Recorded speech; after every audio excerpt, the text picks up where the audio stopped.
why transporting massive objects such as oil platforms or nuclear reactors is a monumental undertaking that demands exceptional levels of logistics and meticulous planning. So in today's video, we're going to count down 5 of the largest objects ever transported in history. Let's begin with number 5.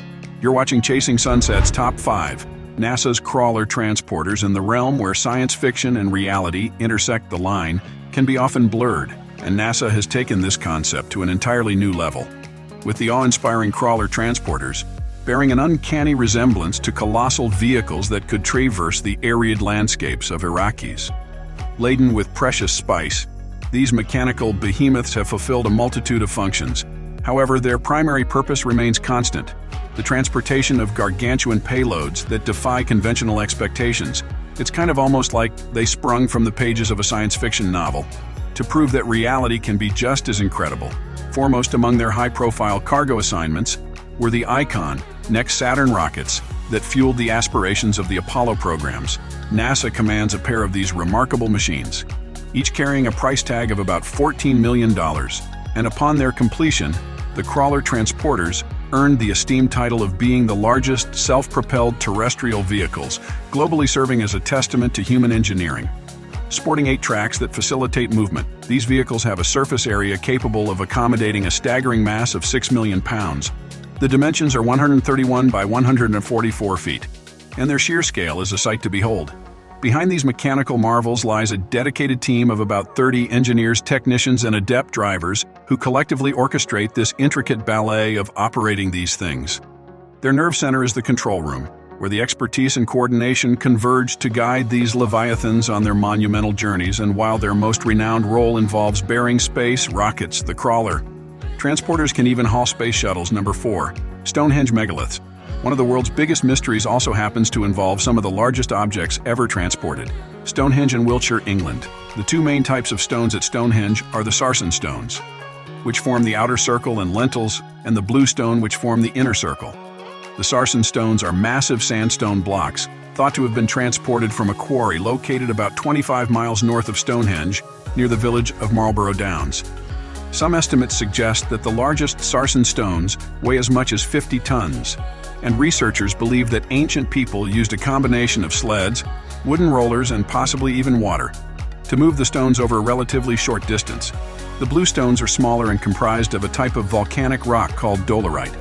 The transportation of these stones is a bit more mysterious. These stones are believed to have been sourced from the Preseli Hills in southwest Wales, over 150 miles away from Stonehenge. Theories about their transportation include the use of sleds, rafts along waterways, and even the possibility that glaciers transported some of the stones closer to the site during the last ice age. The exact methods used in the transportation and construction of Stonehenge remain a subject of ongoing research. And of course, debate. Archaeologists and engineers have conducted experiments to test different transportation theories, and there's no consensus on a single method that was definitively used. Number 3. Bagger 288. The Bagger 288 is a bucket wheel excavator built by the heavy machinery company Lauschema, first put to use in East Germany in 1964. The Bagger was one of a series of such machines whose task it was to assist in intensive mining operations.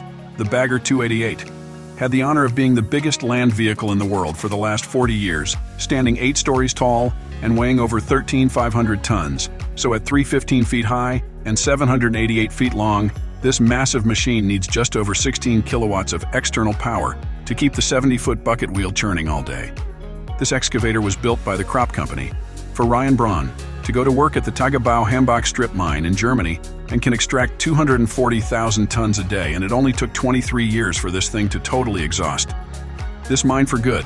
The Bagger 288 was abandoned in 2002 for no better reason than it had simply run out of things to dig. By this point, the behemoth was showing its age, and the cost of dismantling it wasn't justified by the tired mechanisms on offer. Instead, the area around it was replanted and redeveloped as a solar park, but just before it retired, Bagger 288 was on the move. Despite its size, it went for a 14-mile road trip to the Guardsfather mine running on its 12 Caterpillar tracks. Just imagine seeing this thing driving down the street. You'd be forgiven for thinking that it's on its way, right, to fight a kaiju. Number 2, the Space Shuttle Endeavour. If you were living in Los Angeles, California in 2012, then you may remember this. Space shuttles are meant to go to space, but what happens to them when they become decommissioned? Do they go to the great gig in the sky? Well, the Space Shuttle Endeavour didn't. NASA's orbiter was finally retired after 25 missions, and the organization decided to hand it over to the California Science Center in Los Angeles. But how exactly were they to get it there? The Endeavour was delivered to the International Airport LAX and then transported through the streets of Los Angeles. The transport operation was incredibly slow, taking 3 days before it made it to the Science Center, giving local bystanders a free once-in-a-lifetime parade. But it wasn't easy, because as you can imagine, the streets of LA are not reused for their traffic. So streets were closed down to cars, and there were many instances where the only thing between the shuttle's wings and telephone poles, homes, and apartment buildings was just about an inch of space. One wrong move to the left, and, yep, it's all over the city. Of law had to remove streetlights, traffic signal, and even 400 trees along the street to make the move possible. In the end, the entire endeavor of transporting the Endeavour ran up a bill of about $200 million. Number 1. Rockefeller Center. Christmas tree. There are a million things to do in New York City, but the city that never sleeps is a mecca for Christmas lovers all over. Of all the New York City holiday traditions, filing into Rockefeller Center to see the famous Christmas tree continues to be a source of perennial fanfare, no matter what's happening in the world. The tree puts a smile on the faces of the hundreds of thousands of spectators every year, year after year. There's a calming reassurance in knowing this story's high spectacle will land smack in the middle of town. But one mystery that remains in this worldwide mainstay: how does the tree get to the plaza every year? And better yet, who finds it? Eric Paz, the head gardener for Rockefeller Center and seemingly the Santa Claus of Christmas trees each year. For 3 decades, Paz has been instrumental in scouting, nurturing, and more importantly, transporting the Norway spruce to Rockefeller Center.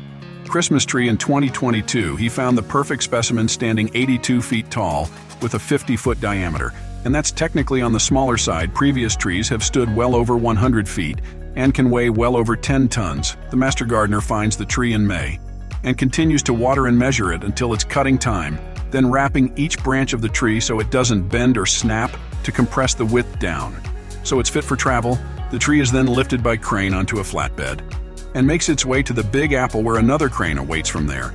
The tree needs to be decorated, which is a sight unto itself. This Norway spruce is decorated with a whopping 50,000 multicolored solar-powered LED lights that add to the splendor of the New York skyline until the new year. Thanks for watching. Please like and subscribe. We'll see you next time.